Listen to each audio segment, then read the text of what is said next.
Professor here at the Center for European Studies, and it's a great pleasure to moderate this panel. It's a very distinguished panel. The topic, of course, is the European economy out of the woods. I'm mindful of what Louise Richardson said in the last panel, that falsehood depends on uncertainty and haste, and we have a topic which is fraught with uncertainty, and we're going to force the panelists to speak in haste. We've given them each 12 minutes, and I'll warn them 2 minutes before.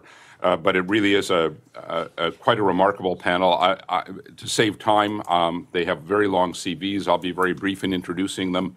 But on my far right is Agnès Benassi-Kéré. She's a professor at the Paris School of Economics. She serves as chair of the French Council of Economic Advisors. She's worked for the French Ministry of Economy and Finance, and then in a variety of academic positions, including the École Polytechnique.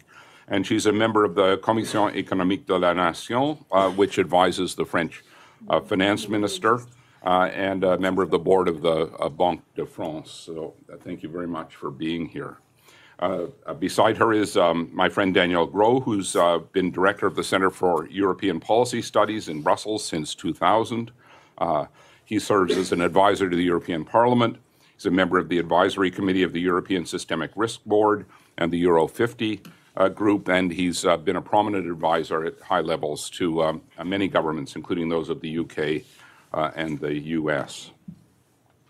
To my left, at least in spatial terms, is Kyriakos Pyrakakis. He's director of research at diaNEOsις, an important think tank in Athens, which is also co-sponsoring this summit. He's worked as innovation coordinator at Athens Information Technology, as an advisor to the Greek Ministry of Economic Development, as chairman of Greece's Institute for Youth, and he served as a member of the Greek government negotiating team with the Troika in 2014. And then to his left is Mark Schieritz, who's economic correspondent of Die Zeit. He's based in Berlin. He covers national and international economic affairs. He's written extensively about global economic architecture, fiscal and regulatory issues. And before joining Die Zeit, he was finance editor at the Financial Times Deutschland. Thank you all very much for being here. It's really a spectacular panel. I hope you're able to tell us something about the European economy in 12 minutes. I think we'll go in the order in which I introduce people, so we'll start with Agnès. Thanks for the invitation. Should I sit here? No, there is fine. Make sure that you're speaking to the microphone. So, I'm not sure. Peter, the mic is not working there. Oh, yeah, just a sec. Okay, thanks. Okay. Thanks. So, well, I had a PowerPoint presentation, but maybe it's not compulsory. No, it's coming. It's coming. So, never mind. So, we need to understand that the euro area is still in reconstruction. It's work in progress. And if you want to summarize what is happening, what has happened, we had a traditional doctrine, and you can summarize the doctrine of the euro area, the Maastricht doctrine, in 2 pillars. First pillar was what I would call a triple ban: no bailout, no monetization, no debt restructuring. And the second pillar was a strict macroeconomic policy assignment, with the ECB in charge of reacting to aggregate shocks to the euro area, and national governments retaining the ability to react to idiosyncratic shocks, so shocks that affect only one country or a group of countries, but not the euro area as a whole. And in a sense, the euro area crisis is the story of a broken doctrine. This doctrine has failed lamentably, and the 2 pillars actually have failed. The first is the triple ban, because of the failure of the Stability and Growth Pact. So the governments were not able to avoid a kind of trilemma. The triple ban became a trilemma because you could not, if you don't have. If you don't, so doesn't work. Where should I? Yeah. Oh, thank you.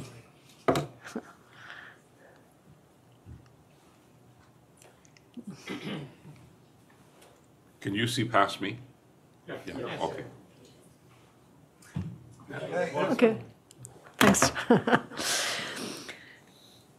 So because of the failure of the Stability and Growth Pact, the triple ban became a trilemma. You cannot at the same time have no monetization of the deficits, no restructuring of the debt, and no bailout. And in a sense, what we are observing is a kind of mixture of a little bit of monetization, a little bit of restructuring, and a little bit of bailout. On the macroeconomic policy assignment, also, we have rediscovered the policy mix, the need to combine monetary policy and fiscal policy in some specific cases, and also rediscovered policy spillovers across countries. So the question is what kind of new doctrine can be built? And the first need is to solve the trilemma. So how to solve the trilemma? I will talk a little bit about it, how to reintroduce sovereign default without triggering a new crisis. And the second is policy coordination. In some cases, there will be a need for policy coordination, and here the progress is very slim, I would say. Just an illustration of these problems of coordination. So this graph is what is called the fiscal stance, which is the variation in the cyclically adjusted fiscal balance of the euro area as a whole. So the bars, when the bars are positive, it means that there is a tightening of fiscal policy. When they are negative, it means that there is an expansionary fiscal policy. And the dots are the output gap, so the difference between GDP and potential GDP. So you see 2009, it's the second bar. So it's negative, and there is a negative output gap. This is the crisis, the 2009 crisis. So GDP falls below potential GDP, and or many countries in the world perform expansionary fiscal policies, including the euro area, with an expansion of a little more than 1% of GDP. And then in 2010, the output gap comes halfway back to the initial, back to zero, and still there is an expansionary fiscal policy on aggregate. And in 2011, you see that the output gap, the dot, is close to zero, and there is a very strong tightening of fiscal policy, which is not necessarily bad. The problem comes afterwards, where there is a second dip in fiscal in the output of the euro area, whereas in other countries like the US, there was not such a second dip. There's a second dip, and the countries continue to tighten fiscal policy. They continue to adjust fiscal policy. And this is where 2012 and 2013, you see the output gap comes down, and there is still very strong tightening.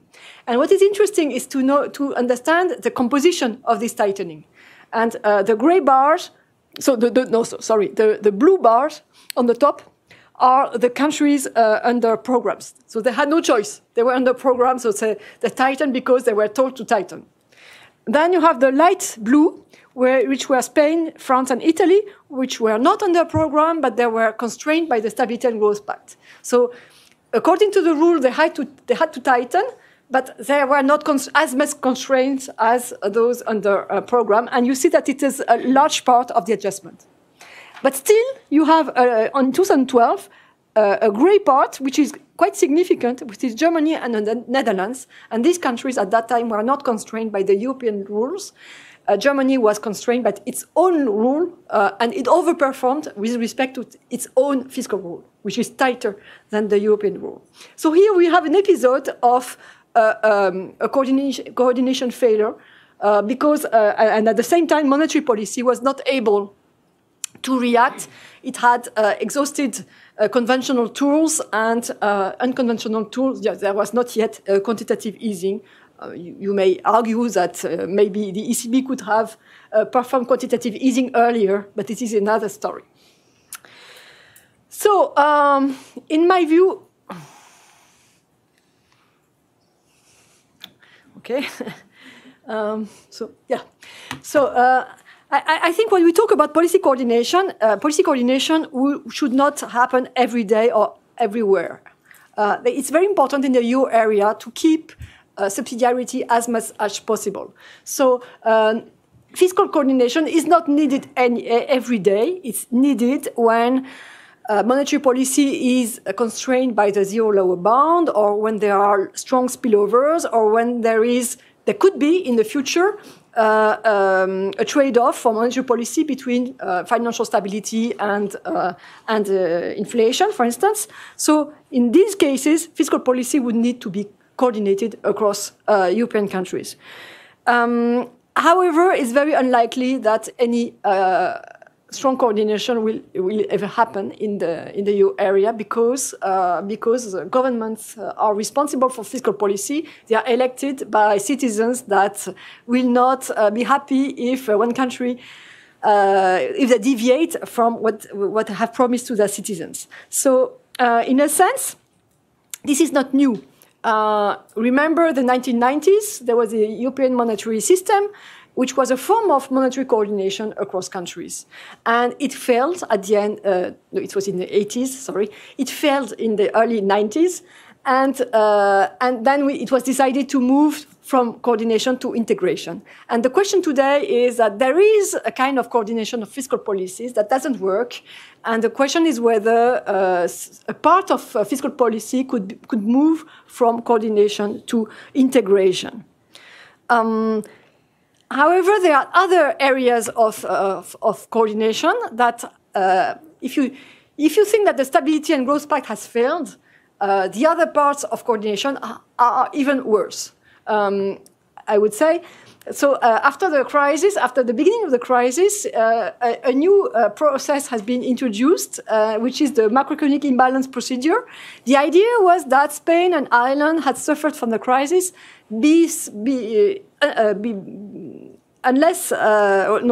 countries had, these countries, Ireland and Spain, had complied with the Stability and Growth Pact, and nevertheless, they were hardly hit by the crisis. So the idea was to monitor not only fiscal imbalances, but also non-fiscal imbalances, I would say private imbalances.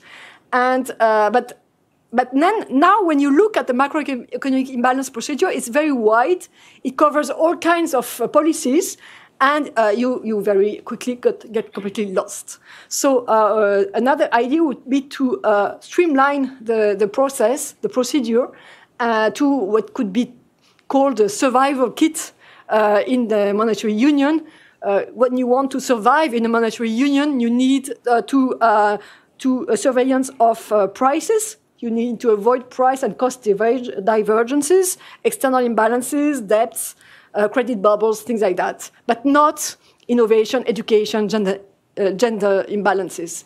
Gender imbalances are very important, but for the survival of the monetary union, it's not compelling the relationship between the two. So it would be very useful to reduce the surveillance within the monetary union to very key factors, key elements that are price divergences, credit bubbles, debt, things like that, not long-term growth, which is something different.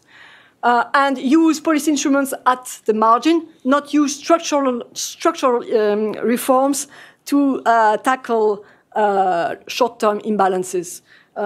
This is not the right instrument. And also focus on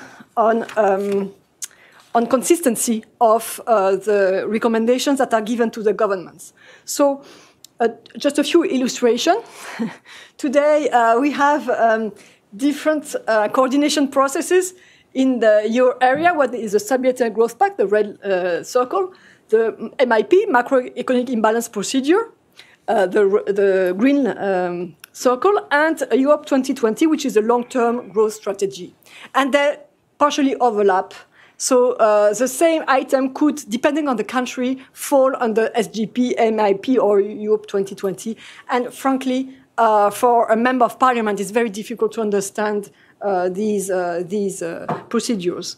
So the idea would be to clarify and separate the different processes and spell out what is the objective, what is the instrument, and what is the horizon. And these happen to be different in the different processes. Yes. So the second thing is to ensure consistency for the EU area. So I take the case study of Germany and France. It's very nice because in Germany there is a huge current account surplus. In France there is a large current account deficit. So you would call for a supply side policy in France and a demand side policy in Germany.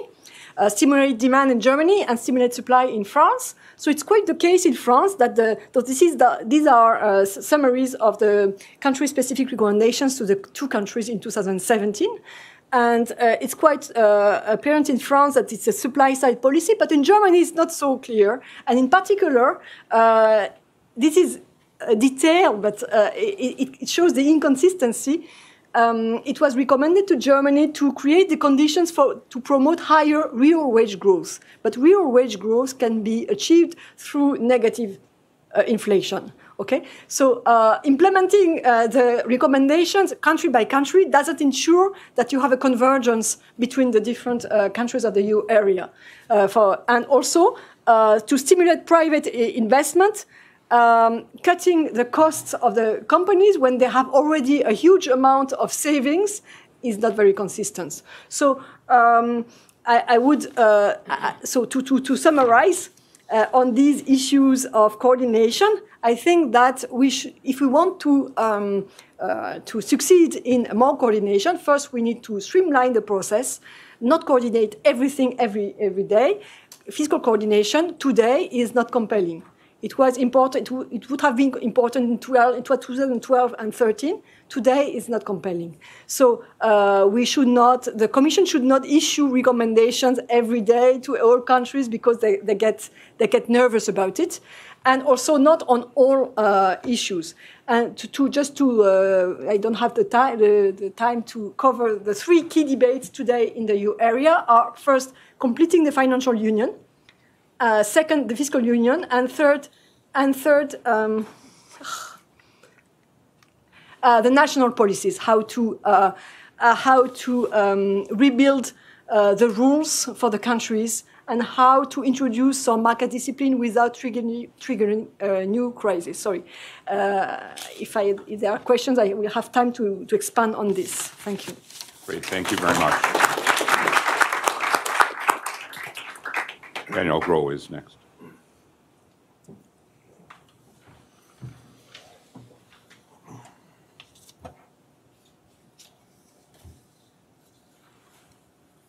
Okay, sorry, there was a message here. Okay, good. I have understood. It's a pleasure to be here also at this summit, especially speak after Agnès, who has given you the nice overview of the framework for macroeconomic policy making in the euro area. My aim is much more modest. I just wanted to point out that we seem to have an economy which is now coming back from the woods, so to speak, and in my view, unlikely to re-enter them anytime soon. So these are my main points. Now, what should I do here? Voila, okay. It's slow. Yeah, works, okay, but good. it's slow. Thanks, now I've understood, sorry. So my main point is basically that we have a slow recovery, but one which has the advantage of, in my view, being rather solid, and that it is underpinned by one really extremely important development, which is, in my view, widely underreported, which is this trend-wise improvement in the European labor market, particularly in the labor force participation rate, which indicates that there are really no big discouraged worker effect. As a parenthesis, let me say immediately, I will be talking about the euro area average. There are, of course, some outliers and some differences, but in 10 minutes, I will stick to the average, which already is interesting enough. So what you see here is, I think, something that Agnès referred to earlier. Ultimately, for a large area like the euro area, growth has to be carried by domestic demand. And that, of course, during the euro area crisis collapsed. partially also under the impact of the fiscal tightening that Agnes illustrated. But then basically it has been hovering around 2% since the crisis ended in around 2012. So that is, if you want, the broad picture where the economy is going now. And the key issue is, what about the labor markets? And here we see two things. First of all, I give you the development in terms of employment. And what you see is actually that, of course, the fall in demand had a negative impact of employment, as you would expect, but it has already now recovered to the peak of 2008, right? Whereas in the US, you see that the employment rate has actually not recovered back to the peak because there was something going on, which is that the activity rate or the labor force participation rate have evolved very differently. If you take the red line here, which is the United States, you see that, and that has been much discussed in the US, the labor force participation rate has actually declined since the early 2000s. And there's a particular step down with the crisis. Discouraged workers, as in the textbook, so to speak. Now, if you look at the blue line, you see just a trend upwards increase, and you see no impact from the crisis. So therefore, no discouraged workers. So the idea that there are permanent scars in the European economy because of the crisis, at least for the labor market, you don't see them really. Right? On the contrary, the labor force participation rate has increased. At the beginning of the 2000s, the US was the nirvana for Europe. We wanted to have a labor participation rate like the US.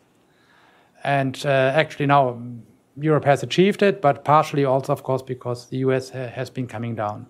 So on that side, I think you see a trend-wise improvement, and it means also there are, of course, still workers around who haven't... right. Slower? No? There we are. You see, of course, there's a difference between the employment rate and the labor force participation rate, and the vertical lines indicate those who are unemployed. There's still more unemployed in Europe than the US, because fewer people have left, or nobody has left the market. Actually, people are coming into the market, and that means there's potential for the European recovery to go on and on, right, for a few more years, whereas in the United States, from now on, with full employment, the further growth depends on getting higher productivity, whereas in Europe, there's still unemployed labor. Now, the second point I wanted to make about the European recovery is that there has been a lot of complaint about an investment gap, right? And that comes usually in two disguises. One is you would like to have investment today to have output and employment today. And then you want to have like more investment because it increases future supply, right? Now, let me talk about the first one, which of course was one of the key issues during the crisis. Whenever you have, especially in financial crisis, investment collapses. And then there have been complaints that investment has not really recovered fully. And there have been especially been complained about an investment gap in Europe. Okay, and here I wanted to give you investment as a percent of GDP in the euro area. But I take two components there. One is construction investment, and the other one is non-construction, so in machinery and equipment and so on. And what you see is that basically construction investment has actually declined. It is now about 2 percentage points of GDP lower than at the peak of the boom. Whereas non-construction investment is actually at the same level more or less as it was during the boom years. So if you talk about an investment gap in Europe, it is basically because fewer houses are being constructed. Now, after you had a housing boom, at least in some countries, I think that is normal. After all, housing is, especially in Europe, a very durable good, right? They last for 50 and more years. And therefore, once you have constructed too many houses for 10 years, there are a few years where you don't need to construct as many. So, in my view, all this complaint about an investment gap in Europe is misplaced. Investment in machinery, in the type of stuff which fosters future production, has actually recovered quite nicely, and the only gap is in construction. course, the big mystery is, why has construction not really taken off in Germany? Why hasn't Germany become the next Spain, so to speak? But I presume somebody at the end of the table will talk about that later. So, as you know, until 2008, investment goes up, construction investment goes up in Spain and a little bit down in Germany. And now, ideally, you would have the roles inverse, but all that is happening is that in Spain it's gone down, and in Germany it's not really picking up a lot. It's picking up slowly a little bit, but not enough to make up for the gap. So, if you look at investment from a different point of view, by the corporate sector, households and governments, you actually don't see also a very big difference. It is true that public sector investment has declined, but it is anyway in every country a very small share of GDP. And Germany is much talked about. If it goes from 1.8% of GDP to 1.5% of GDP, that is not really what can make a big difference. So yes, there is a case perhaps for more public sector investment, especially in infrastructure, but this is not what would really change the time path of the recovery in Europe. So this is my outlook for the European economy, which basically says the labor markets show no permanent scars, actually going quite well. Investment also so far, and there's no sign of a let-up investment, so both labor and investment is doing quite nicely. Let me conclude with this perennial scare about deflation. And here let me just make a very quick remark about what the central bank should be looking at in a time of when we have very high debt levels. In the past, in the 70s and 80s, you looked at the CPI because that is what could induce high inflation was what could induce people to change their consumption pattern, and you wanted to avoid that. Today, you're concerned about deflation, not because people might change their consumption pattern, but because you're afraid that debtors will not be able to service their debt, right? Typical debt deflation. But in Europe, this is not the case. Actually, it's the opposite. We have nominal GDP growth rates, which are higher than the nominal interest rate. And nominal GDP indicates the rate at which revenues for governments and revenues for corporations, for the debtors, actually increases. So debtors in Europe, just by sitting still, wait for nominal GDP to expand, interest rate burden grows less strongly. In the 1990s, for example, it was exactly the other way around. Then nominal interest rates were higher than nominal growth rates. So I don't understand the scare about debt deflation because financial conditions are as favorable to debtors as they have ever been. I'm aware that some countries pay a risk premium, but even Italy, the average cost of new public debt is around 1%. The average rate of expected increase in nominal GDP is around 2 to 3%, so higher. So even in Italy, there's no problem there. I leave Greece for somebody else. My conclusion is that this is a rather strong cyclical upswing which can last for a long time. Of course, not forever. At the end of the period when the excess labor has been mopped up, then growth rates will fall because then our declining labor force will come into play in Europe, and the low growth of productivity will also be a further break on growth. But for the time being, I could foresee that this cycle can actually last for quite some time. So let me conclude with this optimistic outlook here. Thank you.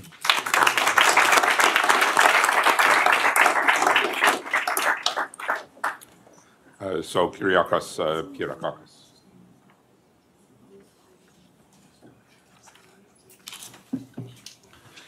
Thank you very much. I'm actually going to speak about the outlier, Greece. And I will begin by the number one question that international experts ask us coming from Greece, when we participate in such international conferences. And the number one question is Ireland, Portugal, Cyprus. They all concluded with one bailout. You needed three. You're still in crisis. And why is that? Of course, there was a different nature in the other crisis, but still the question is absolutely valid to set. And it sort of justifies the old quote by Winston Churchill that the Balkans produce more history than what they can locally consume. Just before I focus on the longer-term trends, which stem from the studies that we have done at the diaNEOsις, I'm going to focus on some long-term trends that actually make us believe that, okay, we will probably exit this crisis somewhat meagerly, but there are longer-term issues that we should have into consideration. I will just make some very brief points about where we are right now. So the current program, the third bailout, is supposed to be completed by August 2018. The whole debate is what will happen then, and the government, the current Greek government, makes the case that we will have a clean exit. Most experts disagree with that. They feel that we will have some type of precautionary credit line afterwards, a softer version of a bailout. Nonetheless, what is true is the fact that macroeconomic data are actually getting better. We have lost cumulatively 26 to 27 points of GDP since the beginning of the crisis. Now we're seeing meager growth rates. Unemployment started at 9% in 2009. It ignited to 26.6% in 2013. Currently, it's at 21%. It has dropped. Same with youth unemployment, which began at extremely elevated rates. It began from 20%. It peaked at 60% in 2013. Currently, it's at 42.8%. We have a primary budget surplus. All these data are correct, but nonetheless, which button should? Direct it here and wait. Wait. 1, 2, 3, 4. Okay, is it the top one? No, the one on The right one. Okay, so I'm going to focus on 4 points that have stemming from 4 different studies that worry us. The first one is the rise in the anti-European sentiment, and let me begin with that. It comes from a study which is called What Greeks Believe. It's an annual study conducted by the diaNEOsις. We have so far measured, this does take long. We have so far done 3 measurements. The first one in April 2015. It's the biggest belief study happening in Greece right now. The first one was in April 2015 when the incoming Syriza government was just in power. Then we had this dense political summer of 2015 with the referendum and the U-turn of the existing administration. So we felt that we needed to measure again in November 2015. And we had a third survey in December 2016. We're about to do the 4th one. And this survey maps beliefs in politically volatile times. And we have seen a density in belief change. And the number one result had to do with a significant rise in the anti-European sentiment, despite the fact that the Syriza administration made this policy U-turn in parliament and voted for the third bailout. To give you 2 examples on this, the first one is the evaluation of Greece's presence in the EU as positive. Originally in 2015, 69% of Greeks, 7 in 10, replied that Greece had received a positive experience, by participating in the EU. 1.5 years later, this number had dropped to 53.5%. Those who are pro-drachma, originally in 2015, they were 2 in 10. In the last survey that we had, this had reached 33%, those who wanted to abandon the euro and go back to the drachma. But we have seen this net change in a series of other metrics as well. For instance, there is also a stark level of pessimism in the survey.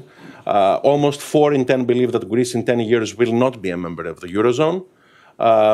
Almost 4 in 10 believe that it will not even be a member of the European Union.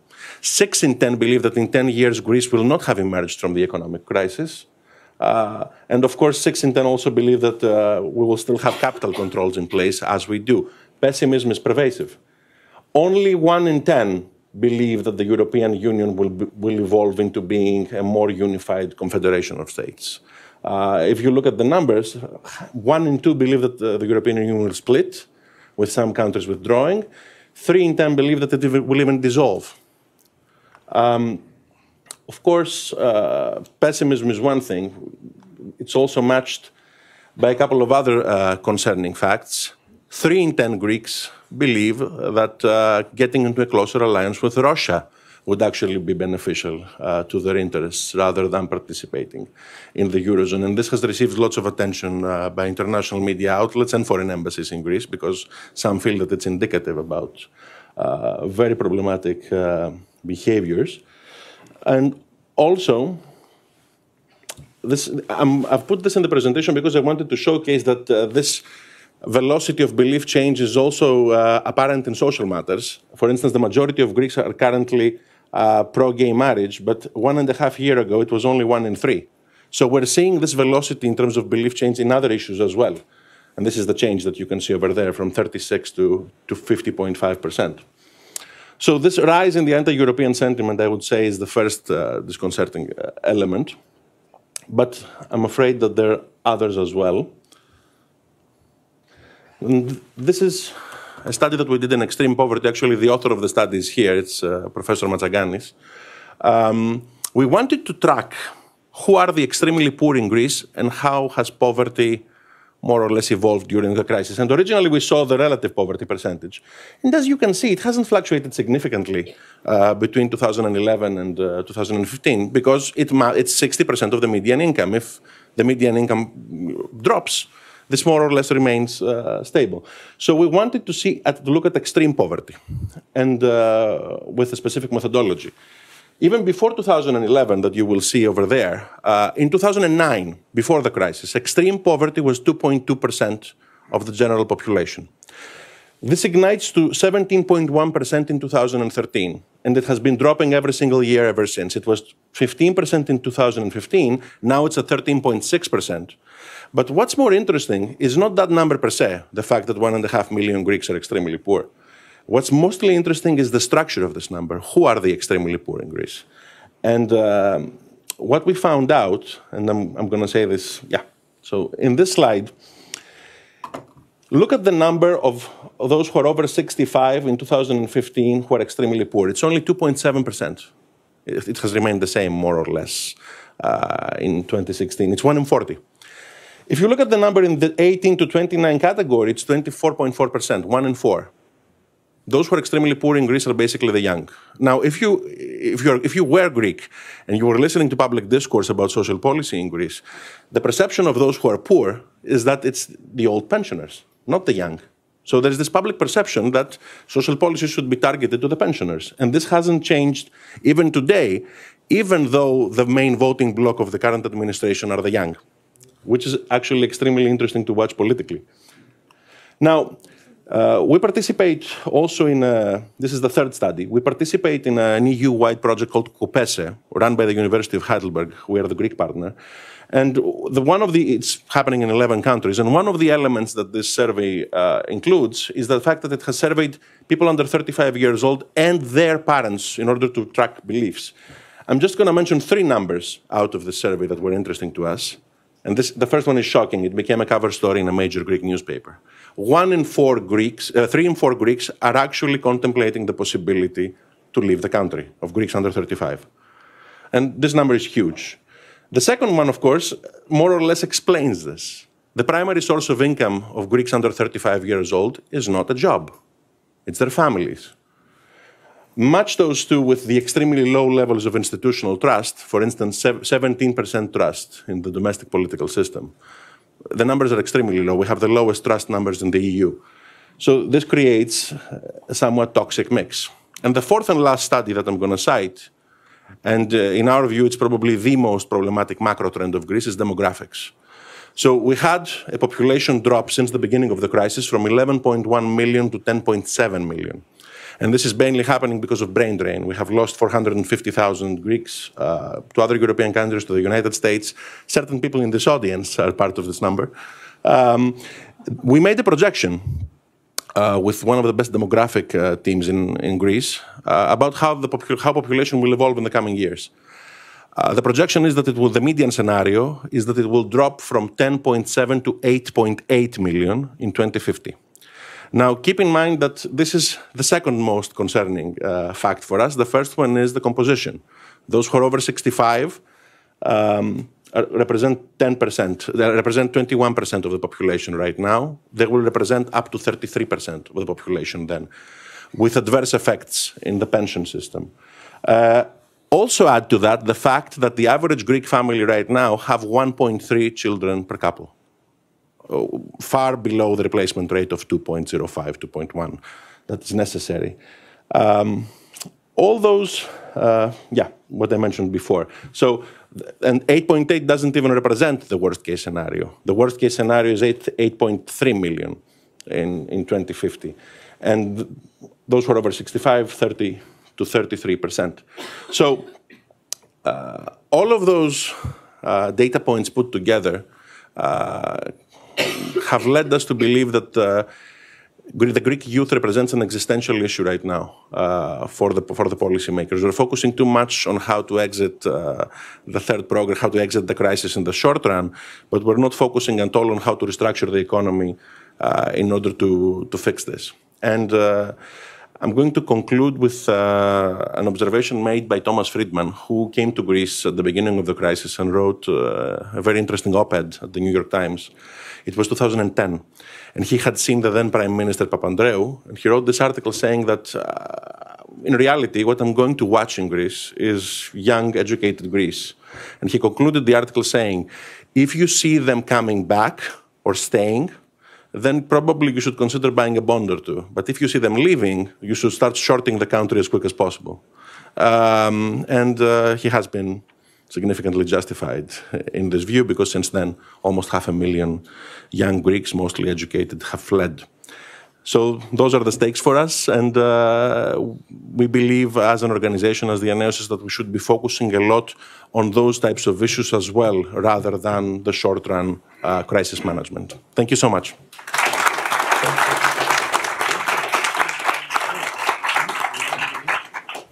Thank you very much. And our last speaker is Mark Schiritz.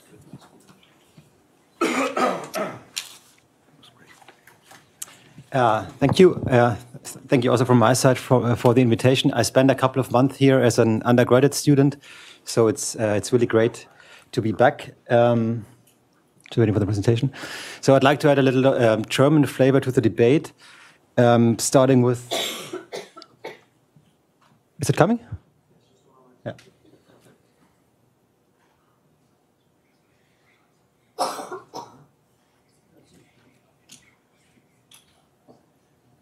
This is not MIT after all, you know. It's not University of Freiburg where I studied. So first of all, to have some conceptual framework, I like to think about Euro area governance in along two dimensions, if you will. So first, there's a centralized approach. You know, the idea is in a monetary union, you have no exchange rate to help adjusting in case of economic shocks. So you need a fiscal capacity, some sort of budget to balance out asymmetric shocks. And you also need rules and sanctions in order to prevent member countries from free riding on this possibility of being helped out in case of an emergency. Of course, this model then leads to more risk sharing and also to more rules and the development of the euro area in the direction of a full statehood, which is more or less, I'd say, the French model. This is what Macron has proposed. And this is one of the ways how to make it work. So, yeah. But it also has problems, and this is why people are increasingly also talking about what I would call a decentralized approach. You know, the same problem, you don't have the exchange rate. So what do? In this model, national fiscal policies are there to balance an asymmetric shock.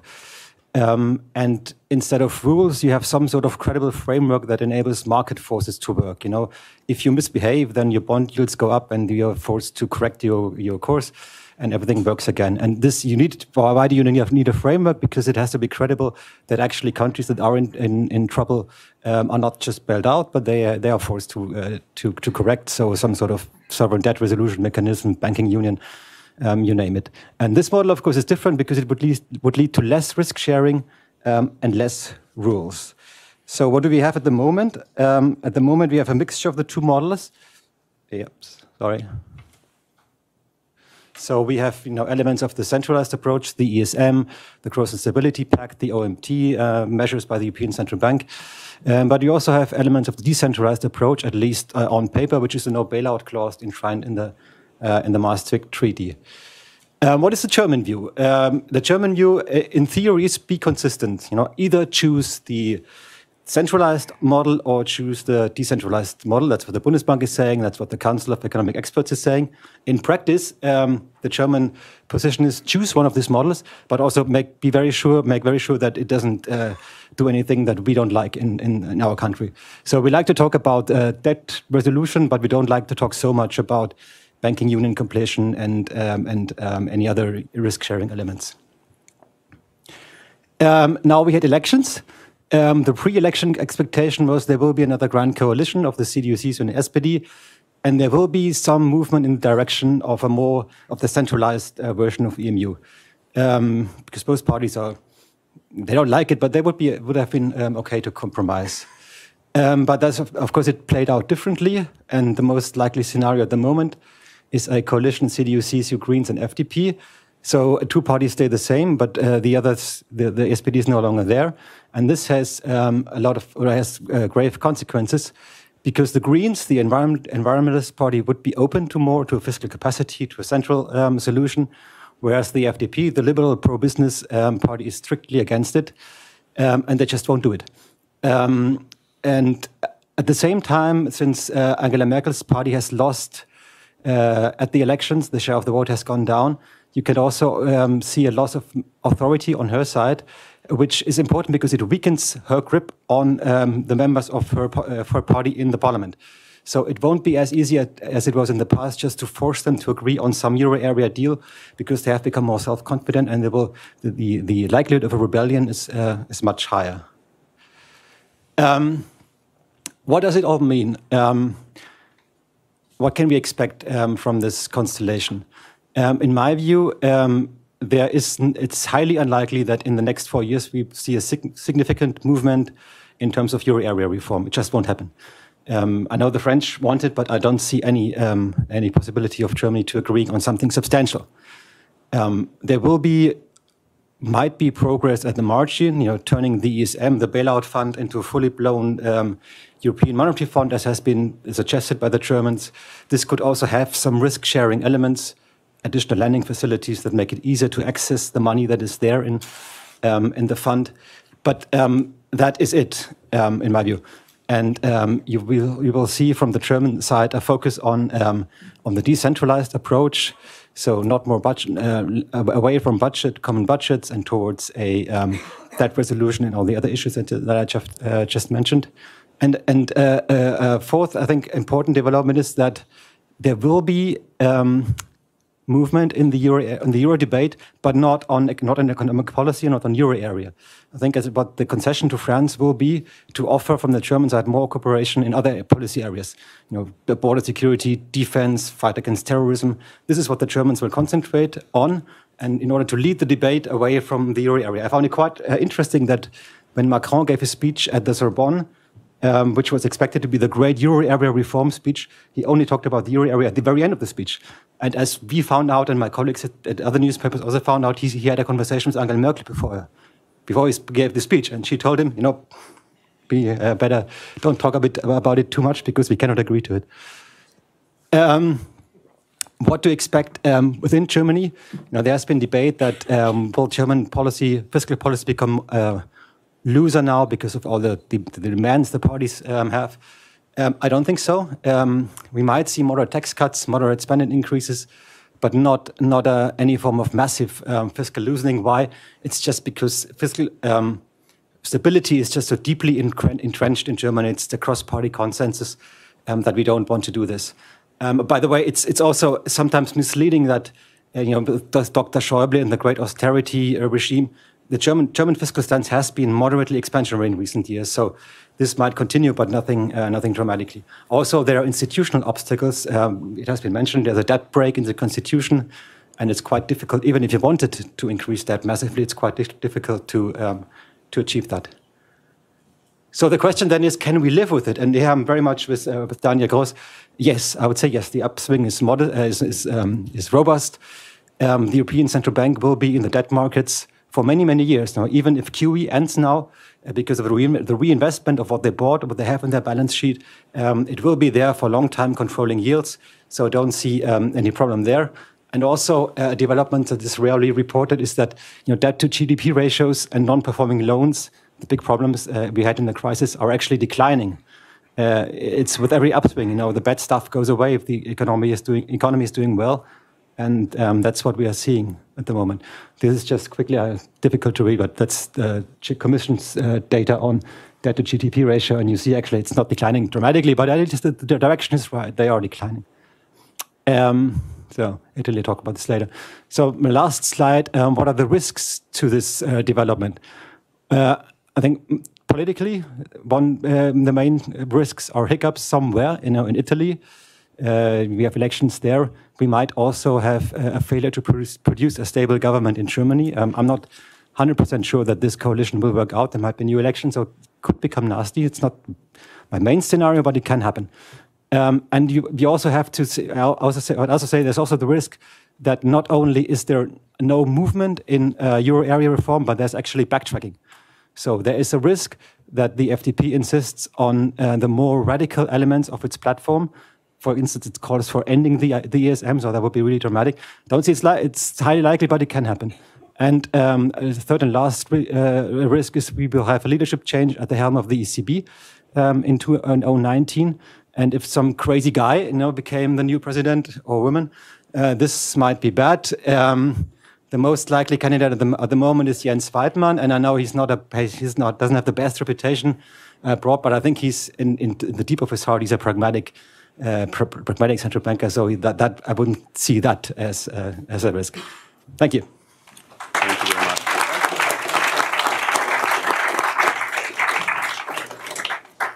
Well, we've had 4 very stimulating presentations and very disciplined panelists who've stayed within time, so we have time. I think what I'll do is I'll collect some comments, questions, 2 or 3 at a time, and I've been asked, and quite reasonably, to start with students, if there are any students in the room who have questions. That doesn't include students of life. All right, so we'll take graduates. Yes, you should identify yourself. Yeah, I'm Rich Rosen. I work on climate change issues, but I also work on some economic issues. And so 2 comments particularly devoted to the first 2 speakers. I'm afraid I have to be highly critical of your talks in that I don't think either of you mentioned income inequality and its implications for your analyses.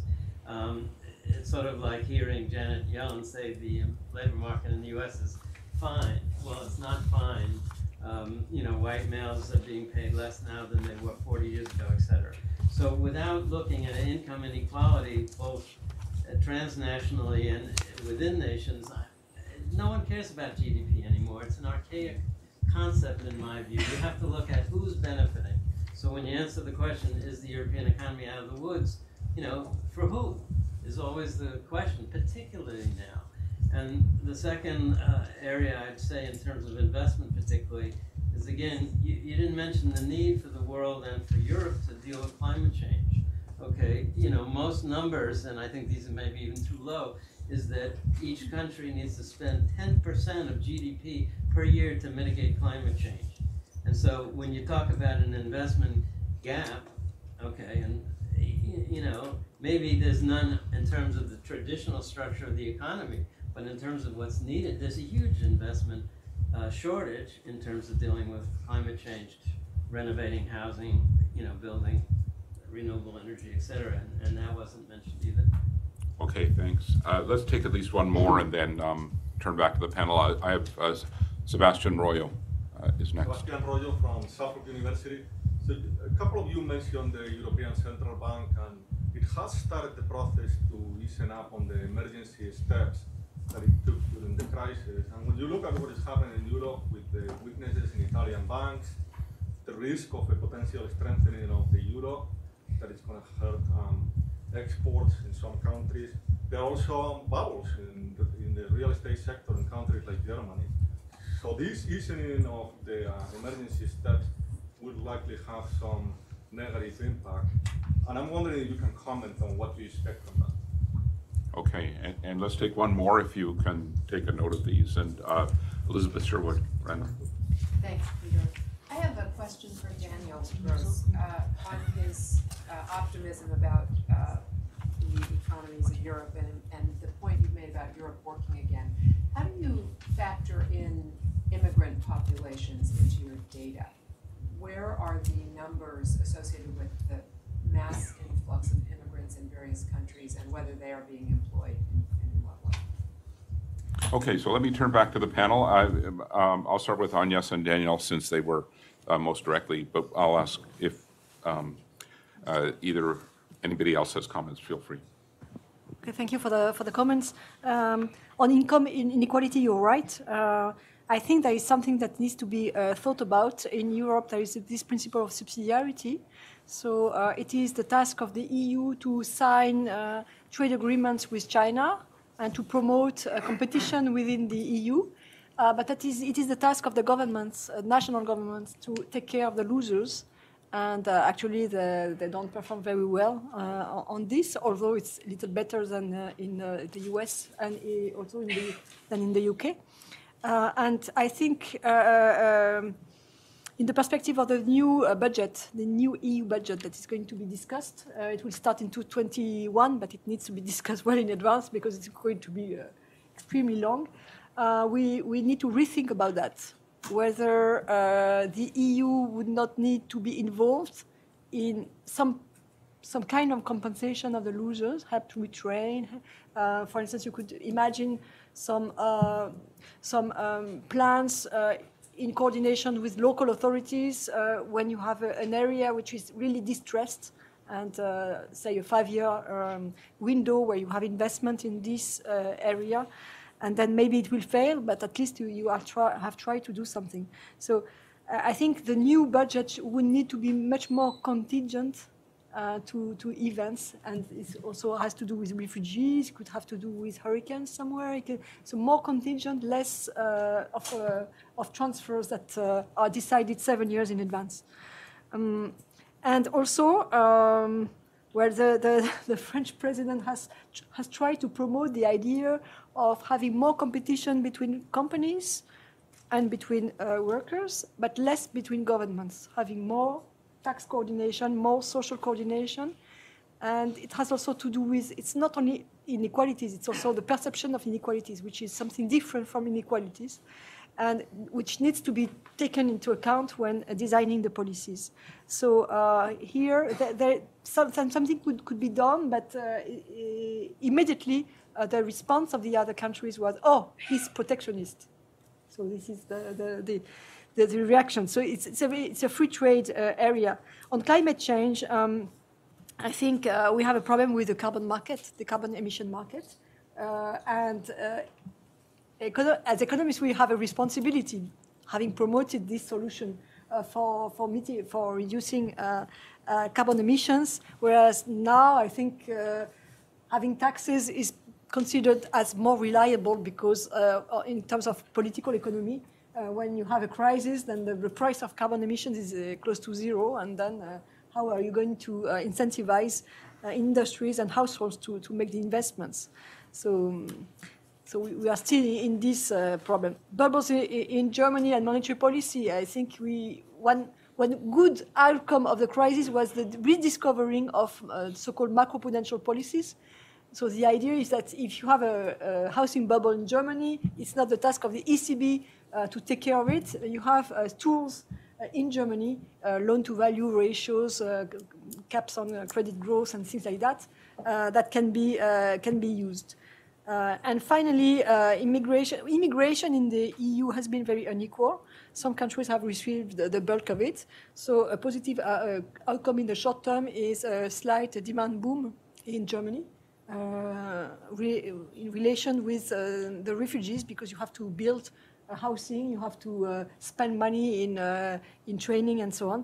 And so there's a slight, I think there's a slight public demand boom related to the immigrant. But I know that in the long term, this is a big issue because immigration is going to continue from Africa, even without a war in Syria. There's going to be a flow from Africa, and I don't see this flow coming down in the near future.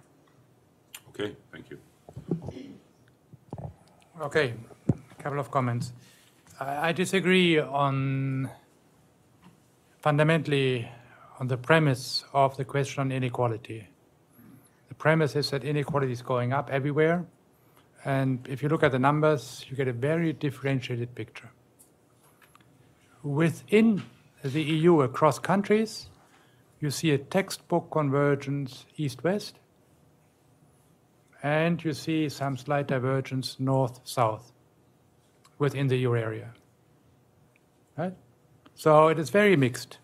And the north-south, we don't know whether it was once off because of the financial crisis, or that only future will tell. But as I said, across countries, no evidence that there's an increase in inequality generalized in Europe. Within countries, it is very similar. We have some countries where some indicators point to more inequality, others where it's the other way around. And if you pick them carefully, you can, of course, have all countries going up, but every country presents you with many different indicators.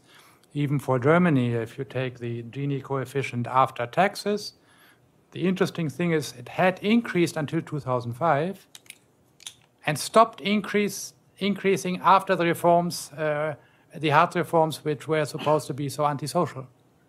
Right? So it's a very differentiated picture. And the premise that there's a generalized increase in inequality in all European countries is just not true. I leave investment to Agnes. On the central bank, I don't understand all this attention paid to the ECB. Europe is an area with a very large domestic savings surplus. And that's why we are having very low interest rates, almost regardless of what the ECB is doing. Take Germany with a current account surplus of 6% or 9% of GDP, savings rate of 24%, so more than 1/3 of every euro saved has to be exported. I don't see how interest rates can really be increased in the euro area, almost regardless. Anyway, we know how much the ECB can buy before it hits its own limits. And whether it buys them over 12 months at a high rate or 24 months at a low rate, financial markets know that. So I don't think there's any financial turbulence to be expected when the ECB stops its program, because everybody knows at what point they have to stop. And perhaps let me finish on the refugees. They're a really very small part of the labor force. Actually, they're not yet part of the labor force, they're part of the population. But even so, there was a once-off 1.5 million on a population of 300 million, once-off. And then the other years, it's not even half of that number for the entire euro area. As Agnes said, very differentiatedly distributed. Even for Germany, I think Marco might comment on that. The rule of thumb is that for refugees, not for other immigrants, we have a very high rate of working immigration into Germany right now, actually as high as that of the United States. People coming from Greece, from Spain, from all over the world, actually. In that sense, Germany has become very similar to the United States. But there's this other part, the one stock which came 1.5, let's say 1.2 million. And for those, for refugees, the rule of thumb is that 10% join the labor force each year. First year, 10%, second year. And after 5 years, you have 50%. And after 10 years, they're like the locals. And that's what you see right now. So you can say very slow integration or normal integration, right? But 2 years after, we have 20% of them in the labor force. And the prediction is next year will be 30, 40. So that is a process which seems to be going on normally. But it doesn't really change the nature of the European labor market. It doesn't. It does not, because the numbers are just not there. No. One stock at one point in time, which might have an impact on the German labor market, but the flows, and here I disagree with Agnes, the flows going forward will be below, I would say, 1/10 of 1% of the population. Talking about Italy. Again, right? We have seen actually that we have a European labor market. We're beginning to have one, and things are being distributed. Thank you very much. You need not, don't feel you have to respond, but do either of you want to say anything? Yeah, just on the housing bubbles, as someone who just recently bought a flat in Berlin, I'm strictly against the notion of there being a housing bubble, because Daniel mentioned the question why isn't housing picking up as strongly in Germany as it has in other European countries, and I think it has to do with some peculiarities in the German financial system. So access to finance is a major issue. It's not as easy if you're a low-income household to get a loan at your bank because you need a high deposit and so on and so on. So it's much more difficult. Rules are much stricter, which maybe prevents somehow the strong increase in housing demand. And there are also issues on the administrative side. So it takes, this being Germany, the long process of planning and administrative issues before you can start building. And there's also a scarcity in the market. So at the moment, if you wanted to buy a house, you'd have difficulties finding firms, which I find interesting because you would assume that this being a European labor market, that there would be just more craftspeople from all over Europe coming to Germany, Spain, Poland, Portugal. That's not happening. So they don't have the German qualifications, right? Yeah, right. That's one of the problems. But and also, but this one word on GDP. Ideologically, I'd be with you, but coming from a country which was in a deep crisis, and now it's no longer, I can tell you that it makes a hell of a difference whether GDP increases or not. I mean, people get jobs, people get income, so it might not be the best indicator we have, but it certainly is an indicator for well-being in a country. Okay, well, we have time for one or two more rounds. I think you had a question there, and yeah. Yes, yeah. Oh, okay. I was thinking of your neighbor, but that's all right. Go ahead. Go ahead. Yeah, identify yourself. We'll just, yeah. Yeah, thank you for the talks. I'm Katja Möhring from Mannheim University and currently a visiting fellow. Two things. First of all, I would like to share this really optimistic outview that you were giving. Also, we heard about youth unemployment in Greece, and I would also extend this to other countries in terms of maybe we have high employment rates, but younger people are confronted with fixed-term contracts and a lot of insecurity, which also leads to low birth rates and things you mentioned. And I think to experience this at the beginning of the career is especially severe because it kind of, from a life cost perspective, it will translate to the further career. So I think even though we might be optimistic on employment growth, I think especially the problem that younger people are experiencing insecurity, this leads me to the assumption that we might not be that optimistic actually, and maybe you could comment on this. Then a second comment on the rise in employment rates. I think a huge part of this has been actually the rise in female employment. So we also have to think about maybe it's not only the economic recovery, but also the family policy, which is actually important in having a high employment rate. So how do you view this kind of importance of other domains in policy, like family policy, institutions, and so on, in comparison to economic policy and economic recovery? Thank you. Thank you. Can I just ask, are people able to hear, generally speaking? Good, excellent. So we'll just go there. There's a troika there. We'll just go to the troika, we'll go to your neighbor, and then to Vivian Schmidt. So thank you so much. I just have, it actually follows some of the questions that Katja asked. So my name is Ivani Stylovich, and I'm a visiting scholar here. So I would like to go back to two questions, maybe in equality, but differently asked. One is really the concern of rising in-work poverty, and I'm thinking here about the recent Eurofund study from September 2017. The European Commission mentioned in its reflections on the social dimension of the EU that there is around 1/4 of EU population that is at risk of in-work poverty. And the second connection question is, I can send you the reflection paper. And the second question, in the second linked phenomenon is the growth, as Katja mentioned, of precarious work. And so I was wondering, maybe the employment rate is high, and maybe we are doing better than the United States, but definitely the figures do not necessarily reflect the experiences of workers. And I was wondering, how do you factor that into your analysis? Do you come across these issues? Is it of relevance for you when thinking about the political and economic future of Europe? Okay, thank you. And we'll add Vivian Schmidt to that. Yes, thank you. I very much enjoyed your comments, or actually I didn't enjoy them. They made me very, very uneasy. And not only about on the labor issues, but more specifically, so, and yes, I mean, I think you suggested that the European semester rules should be streamlined. But you also started out with a description of the problems with the pro-cyclical policies before, and my question would be, to what extent are some elements of the pro-cyclical mentality still in these rules? And then whether they are or not, they don't work. And I think there's a SEPS study that suggests that full implementation is no more than 7 to 10%, etc. So, so bracket that. I think so. One is the problem with the rules, which look hierarchical, top down, leads to questions of politics. But then moving on to Danielle Rose. Comments that it seems to me that you were suggesting, since everything is so positive, we don't really need the Juncker Fund or more investment. Things are moving forward, so ending with Mark's comments that you can either go centralized or decentralized into deeper integration or less.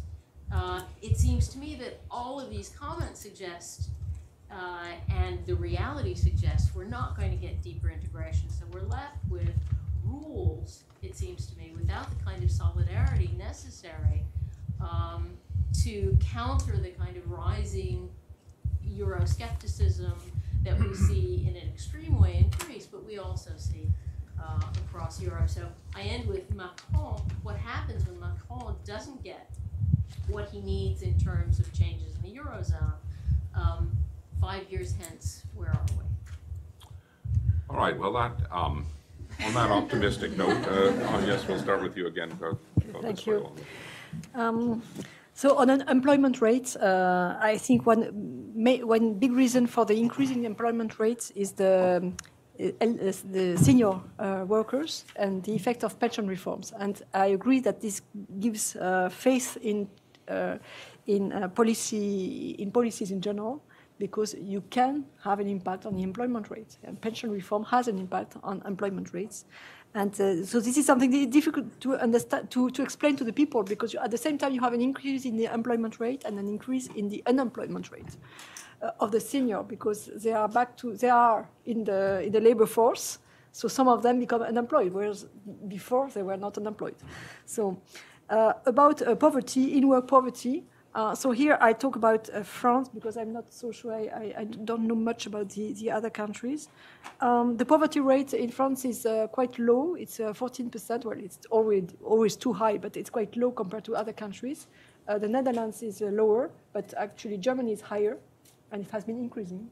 Although the Gini and the poverty rate are two different measures. Yeah. I'm talking about the poverty rate. There is no in-work poverty in France. Poverty is completely related with the lack of work because of the minimum wage. The minimum wage is quite high, so the poverty comes from part-time jobs or no job at all. So this is completely related, with a few exceptions related to single parent families where you have poverty and work at the same time. About precarious work. The stock of precarious work in France is stable. It's about 11%. What has changed is that the precarity has increased. So the contracts are shorter and shorter, but it's the same people. So the stock is the same. So you cannot say that it's an explosion of precarious work. It's just that it's an explosion of duality, with those precarious being more precarious and the other ones fine. About procyclicality,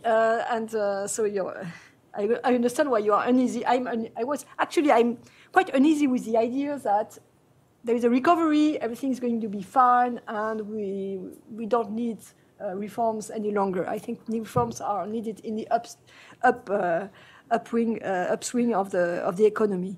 And if I can also say, I'm uneasy also with the idea of relying on market discipline. Nobody talks about the Asian crisis. The market was not especially brilliant in forecasting the Asian crisis. So are we going to put our faith on market discipline? I am quite uneasy with this idea. Now, coming back to the procyclicality of fiscal policy is something very widespread. So even in countries without these rules, you can find procyclicality. It's political economy.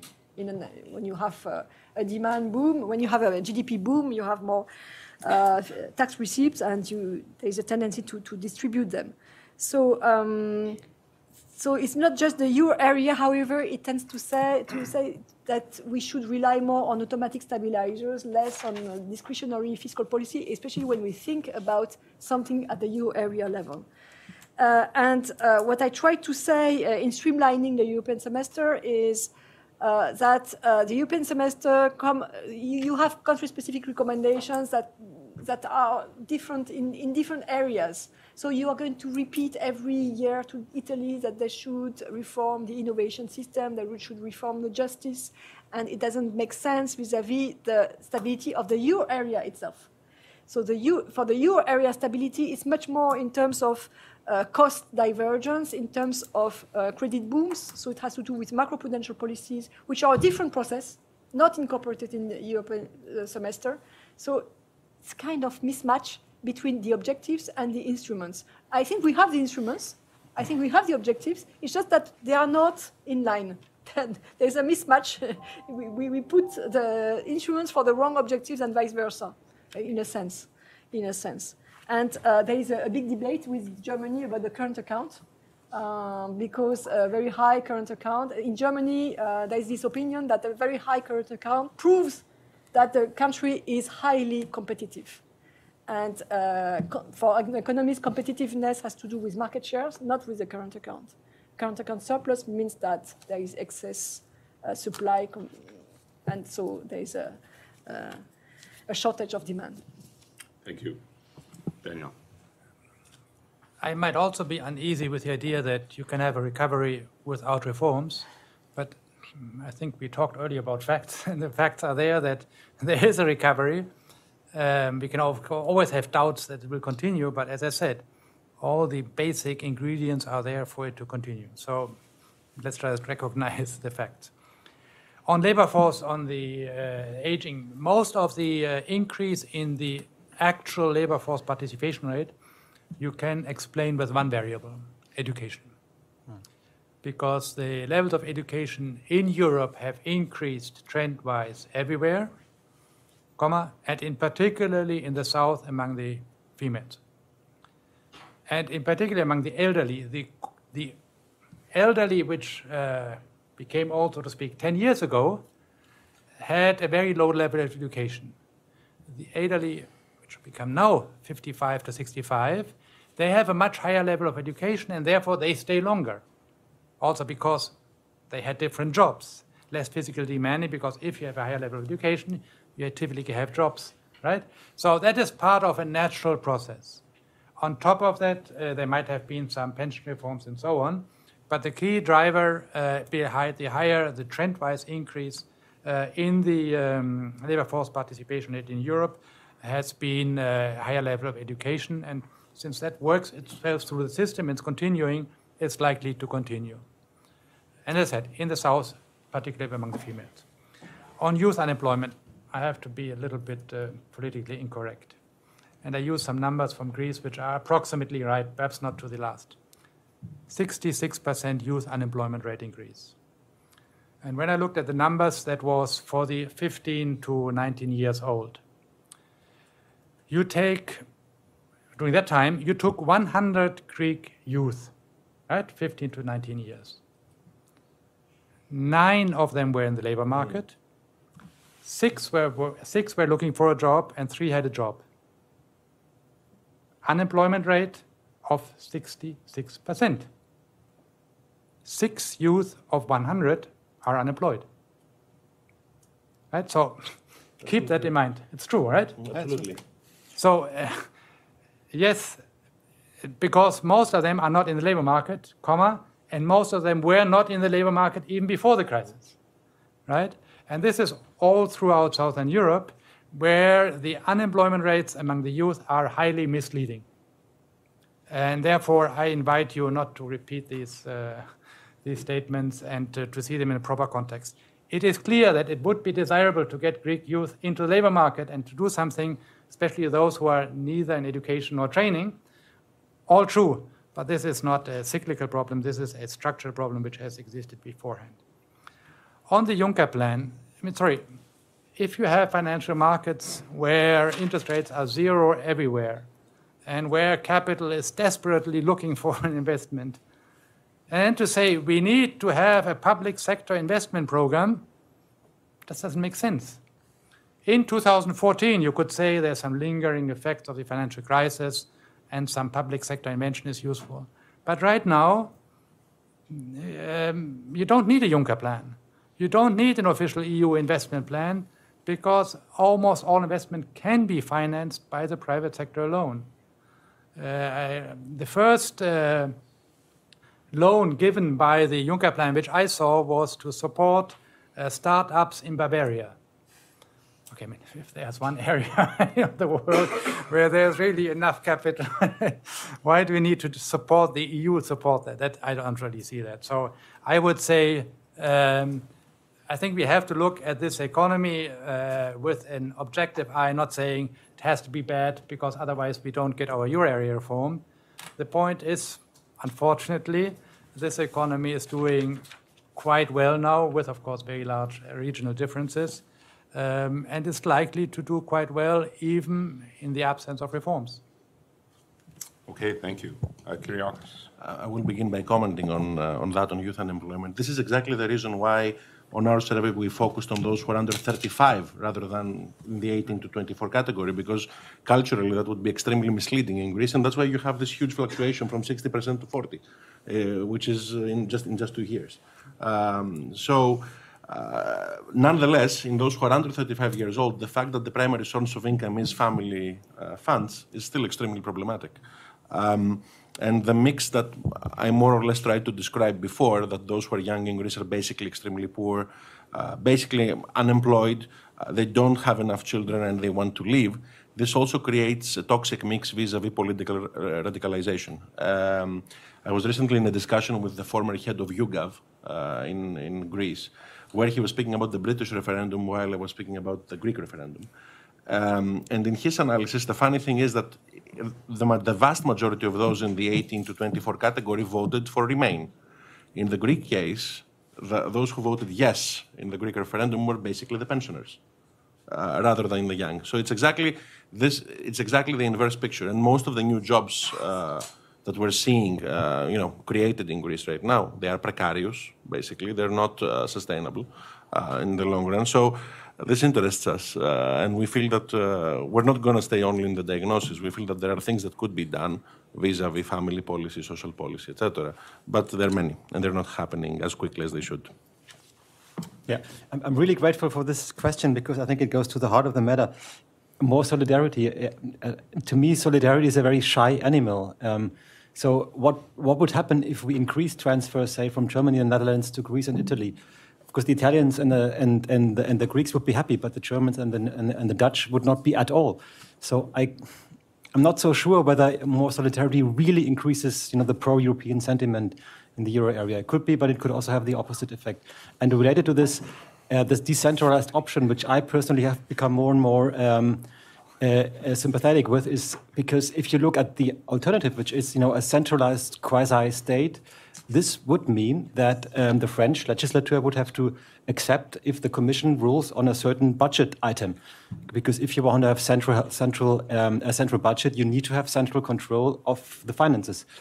And I'm not so sure if the political conflicts that will necessarily emanate from this are so much better than having the market, which is also not always right, but maybe easier to correct, than having a major conflict between, say, France and Brussels or Germany, and Brussels or Germany and France, because you have this transfer of competences. I mean, after all, the euro area is still a creature of sovereign states or quasi-sovereign states. So it's not that they easily just give up their competencies. So that's why I think this decentralized thing is definitely worth looking at it more closely. Great. Thank you very much. I think we are out of time. And as I'm being... Can we just have the last word? Yes, please. Before you conclude, I want to thank our panelists, and I want to thank all of you for coming. I hope that you'll continue to follow the rest of the proceedings today. If you have a confirmation for participation participation in the lunch at the faculty club. I would ask if everyone could proceed there quickly. We'll start at 12:30. For those of you that did not receive a confirmation, we hope that you will still follow. We are providing lunch upstairs and a live stream where you can follow throughout lunch and then rejoin us for the afternoon panels at the faculty. All right, well, let me also thank our panelists. This was really very good.